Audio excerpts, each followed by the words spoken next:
Silent policeman. A threat at night near her house. So they wanted to get rid of him, she whispered. Alyona nodded. And I'm afraid that now you are under attack too. Kaiser suddenly jumped up. His ears stood up straight. He rushed to the door, barked loudly, shrilly. At that very moment, a branch snapped somewhere behind the barn. They're back, Margarita exclaimed. Alyona turned pale, but Kaiser had already taken off. He flew out onto the porch, disappearing into the night. There was a desperate curse, then a short cry.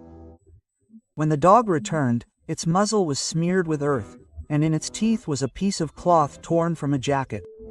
Margarita took the scrap with trembling hands. A stripe was clearly visible on it. Russian police. Now there was no doubt. These were our own. Those who were supposed to protect were trying to kill witnesses. Margarita looked up at Alyona. We have to hide the recorder. If they find it, we're finished. Felsher nodded. They hid the device in an old chest under the floorboards. Kaiser lay down on top, as if he understood that this was now his main guard. The night passed anxiously, but without new attacks. In the morning, Margarita looked at the tired but cheerful dog. He was ready to rush into battle again if necessary. And at that moment she realized that now the three of them were bound by one fate. The old woman, the young policeman, and the shepherd dog who had accomplished a feat. But much more terrible trials awaited them ahead, because the enemies were not going to retreat. And the worst thing was that there were people in uniform among the enemies. The morning brought only the appearance of calm. The village was still asleep, but in Margarita's house everything was tense, like a string. Kaiser sat by the door, unblinking, listening to every rustle. Alyona paced the room, fiddling with her sleeves. I have to go back to the hospital, she said. But I'm afraid they might intercept me.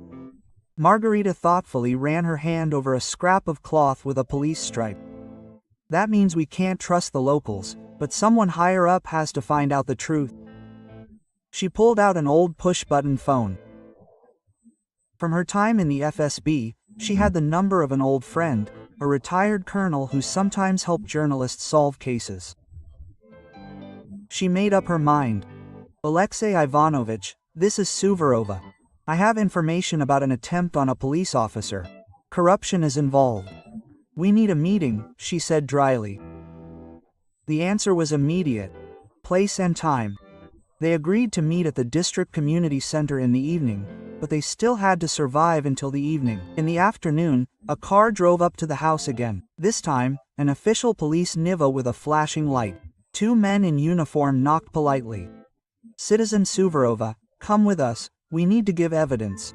The words sounded familiar, but the expression on their faces was harsh. Kaiser stood between them and the mistress. His growl was short, warning. Hold the dog, one of the policemen said sharply. Margarita did not move. She saw with her eyes that this was not an interrogation, but a trap. But arguing was dangerous. I will go with you, she said. But the dog is coming with me. No dogs. At that moment, Alyona came out from around the corner of the house. She was holding a dictaphone in her hands. If something happens to us, the recording will go to the journalists, she said firmly. The men exchanged glances. One swore quietly. Okay, get in quickly. The ride was hard. The road did not lead to the police station, but to an old warehouse on the outskirts of the village. Margarita was silent, squeezing Alyona's hand. Kaiser was lying on the floor, but his eyes followed every movement of the police. When the car was stopped, it became clear that it was an ambush. Three men in civilian clothes were already waiting for them inside the warehouse. The air smelled of tobacco and oil. Quote, So it was you who found the dictaphone, one of them muttered.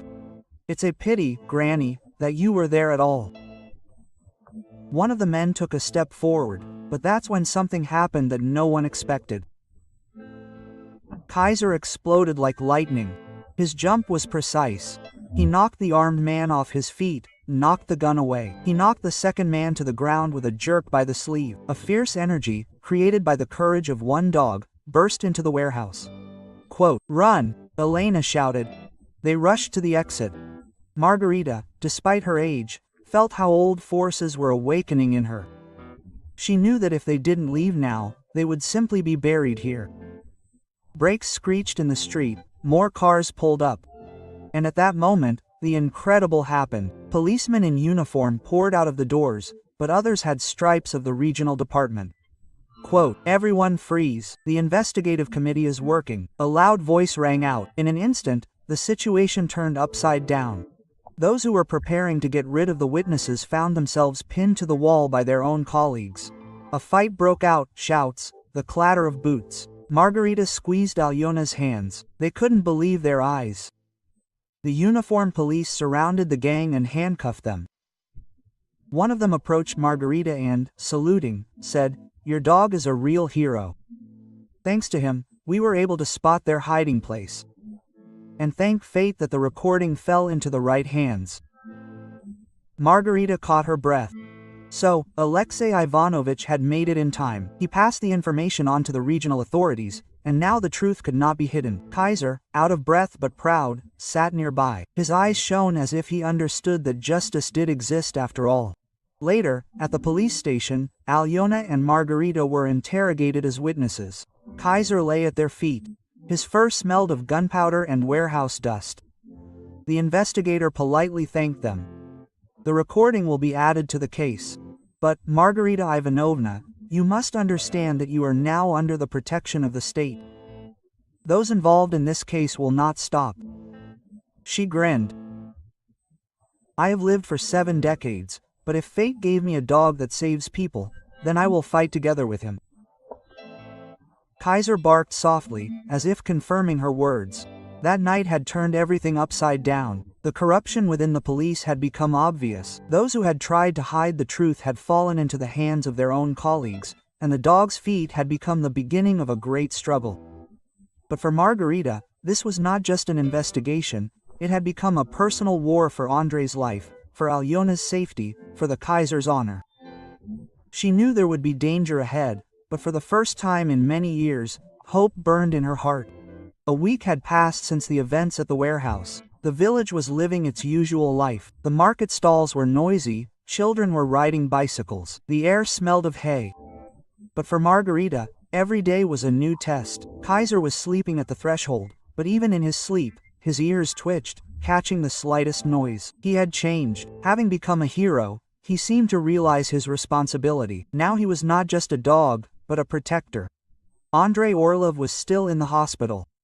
His life was out of danger, but his wounds required time. The first thing he did when he finally came to his senses was to ask to see the Kaiser. And that day became a holiday for the entire department. Margarita brought the shepherd dog into the ward. Andrei, pale but smiling, extended his hand. The Kaiser rushed to him, happily wagging his tail, and then carefully laid his muzzle on his chest. Tears welled up in the young policeman's eyes. Quote, "You are my savior," he whispered. "If it weren't for you, I wouldn't be here anymore." Margarita held back her tears. For her, the Kaiser had always been a member of the family, but now he had become something more, a link between the past and the future, between truth and lies. A few days later, an official ceremony was held in the regional center. Almost the entire population gathered in the square. Officers from the regional administration spoke. Journalists were filming a report. When the Kaiser was brought onto the stage, the crowd exploded with applause. The shepherd walked proudly. Next to him, Margarita held her head high.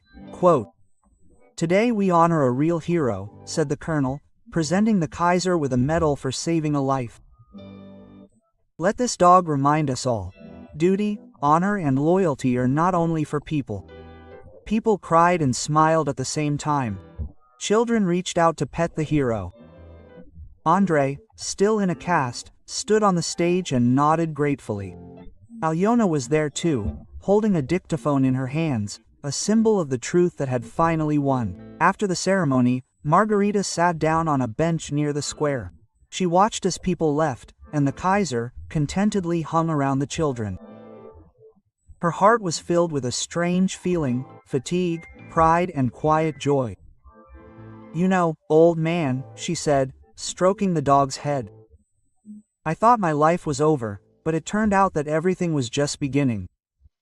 The Kaiser raised his intelligent eyes to her and quietly barked, as if agreeing. But the most important thing was not the medal or the applause. The main thing, however, was that she had not drowned. The tape recorder with the recording became the key evidence. The corrupt officials in uniform were now awaiting trial. Margarita knew there will be difficulties ahead. Such stories rarely have a calm ending, but she had the Kaiser, a loyal friend, ready to go with her to the end.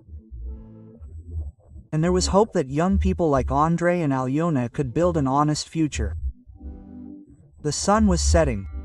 Warm light fell on the square, on the medal on the Kaiser's chest. The crowd had already dispersed. Only the three of them remained: the old woman, the dog, and the young policeman, whom life had given them like a son. Margarita sighed and smiled. For the first time in a long time, it seemed to her that justice was possible, and next to her sat the Kaiser, the one who had proven that sometimes one loyal dog can change the fate of many people.